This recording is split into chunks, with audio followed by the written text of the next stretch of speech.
ಕಲ್ಯಾಣ ಕರ್ನಾಟಕ ಪ್ರದೇಶಾಭಿವೃದ್ಧಿ ಮಂಡಳಿಯಲ್ಲಿ ಏನು ಅಕ್ರಮಗಳು ಭ್ರಷ್ಟಾಚಾರಗಳು ಇವತ್ತು ತಾಂಡವಾಡ್ತಾ ಇದ್ದಾವೆ. ಇವತ್ತು ಸರ್ಕಾರ, ಇವತ್ತು ಕಾಂಗ್ರೆಸ್ ಸರ್ಕಾರ, ಈ ಹಿಂದಿನ BJP ಸರ್ಕಾರ 40% ಸರ್ಕಾರ ಇದೆ ಅಂಥೇಳಿ ಅಪವಾದನೆ ಮಾಡುವ ಮೂಲಕ ಸರ್ಕಾರದ ಗದ್ದಿಗೆಯನ್ನು ಇಡ್ತಾರೆ.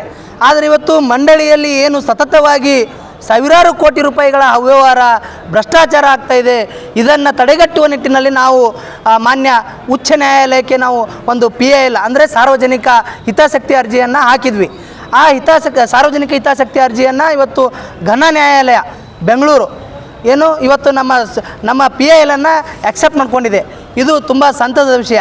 ಯಾಕಂದರೆ ಈ ಹೈದರಾಬಾದ್ ಕರ್ನಾಟಕದ ಜನರ ಕೂಗನ್ನು ಇವತ್ತು ಮಾನ್ಯ ಉಚ್ಚ ನ್ಯಾಯಾಲಯ ಇವತ್ತು ಸ್ವೀಕೃತಿಯನ್ನು ಮಾಡಿಕೊಂಡು ಮುಂದಿನ ದಿನಗಳಲ್ಲಿ ಏನು ಮಂಡಳಿಯಲ್ಲಿ ಆಗಿರುವಂಥ ಎಲ್ಲ ವ್ಯವಹಾರಗಳನ್ನು CBIಲಿಂದ ತನಿಖೆ ಮಾಡಿಸಬೇಕು ಮತ್ತು ಈ ಭ್ರಷ್ಟರಿಗೆ ಜೈಲಿಗೆ ಹಾಕುವಂಥ ನಿಟ್ಟಿನಲ್ಲಿ ಇವತ್ತು ಕೆಲಸ ಕಾರ್ಯಗಳನ್ನು ಮಾಡಬೇಕು ಅಂಥೇಳಿ ಮಾನ್ಯ ನ್ಯಾಯಾಲಯಕ್ಕೆ ನಾವು ಏನು ಅರ್ಜಿಯನ್ನು ಸಲ್ಲಿಸಿದ್ವಿ. ಆ ಅರ್ಜಿಯನ್ನು ಇವತ್ತು ಸ್ವೀಕೃತಿಯಾಗಿ ಆ ಮಾನ್ಯ ನ್ಯಾಯಾಲಯದಲ್ಲಿ ನಾವು ನ್ಯಾಯ ಕೇಳಲಿಕ್ಕೆ ಹೋಗಿದ್ದೀವಿ. ಆ ನ್ಯಾಯ ನಮಗೆ ಸಿಕ್ಕೇ ಸಿಗುತ್ತೆ. ಮುಂದಿನ ದಿನಗಳಲ್ಲಿ ಏನು ಇವತ್ತು BJP ಸರ್ಕಾರ ಇರಲಿ, ಕಾಂಗ್ರೆಸ್ ಸರ್ಕಾರ ಇರಲಿ, ಇವರು 2019ರಿಂದ ಪ್ರಸ್ತುತದವರೆಗೂ ಇವರೆಲ್ಲ ಜನಪ್ರತಿನಿಧಿಗಳು, ಎಲ್ಲ ಅಧಿಕಾರಿಗಳು ಏನೆಲ್ಲ ಭ್ರಷ್ಟಾಚಾರಗಳು ಅಕ್ರಮಗಳು ಮಾಡಿದಾರ ಅದರ ಮೇಲೆ CBIಲಿಂದ ತನಿಖೆ ಆಗುತ್ತೆ. ನಮಗೆ ನ್ಯಾಯಾಲಯದ ಮೇಲೆ ಸಂಪೂರ್ಣವಾದಂಥ ನಂಬಿಕೆ ಇದೆ. ಇವರು ಎಲ್ಲರೂ ಕೂಡ ಜೈಲಿಗೆ ಹೋಗುವ ನಿಟ್ಟಿನಲ್ಲಿ ಇವತ್ತು ತಯಾರಾಗ್ರಿ, ನೀವು ಏನದ ಇವತ್ತು ನಿಮಗೆ ಉಳಗಾಲ ಇಲ್ಲ ಅಂಥೇಳಿ ಈ ಮೂಲಕ ನಾವು ಎಚ್ಚರಿಕೆ ಗಂಟೆಯನ್ನು ಕೊಡ್ತಾ ಇದ್ದೀವಿ. ಕರ್ನಾಟಕದಲ್ಲಿ ಕಾಂಗ್ರೆಸ್ ಸರ್ಕಾರವು ಜನಸಾಮಾನ್ಯರ ದುಡ್ಡನ್ನು ಮತ್ತು KKRDB ದುಡ್ಡನ್ನು ದೂರ ಮಾಡ್ತಾ ಇರೋದು ನೇರವಾಗಿ ಕಾಣಬಾರ್ದು. ಇವರಿಗೆ ಯಾರ್ಯಾರ ಅನುಕೂಲ ಆಗುವ ಅಧಿಕಾರಿಗಳ ಜೊತೆಗೂಡಿ ಕಾರಣವನ್ನು ಚಲಾಯಿಸ್ತಾ ಇದ್ದಾರೆ. 71J ಅಮೆಂಡ್ಮೆಂಟ್ ಪ್ರಕಾರ ಜಿಲ್ಲಾ ಉಸ್ತುವಾರಿಗಳು KKRDB ಅಧ್ಯಕ್ಷನ ಆಗಬೇಕು ಅಂತ ಒಂದು ಕಾನೂನು ಅಮೆಂಡ್ಮೆಂಟ್ ಆಗಿದೆ. ಬಟ್ ಆ ಕಾನೂನನ್ನ ಪಾಲನೆ ಮಾಡ್ತಾ ಇಲ್ಲ ಇವರು. ಇದು ಎಲ್ಲ ಕಾನೂನು ಬಾಹಿರ ಆ್ಯಕ್ಟಿವಿಟಿ ಆಗ್ತಾ ಇದ್ದಾವೆ ಇಲ್ಲಿ.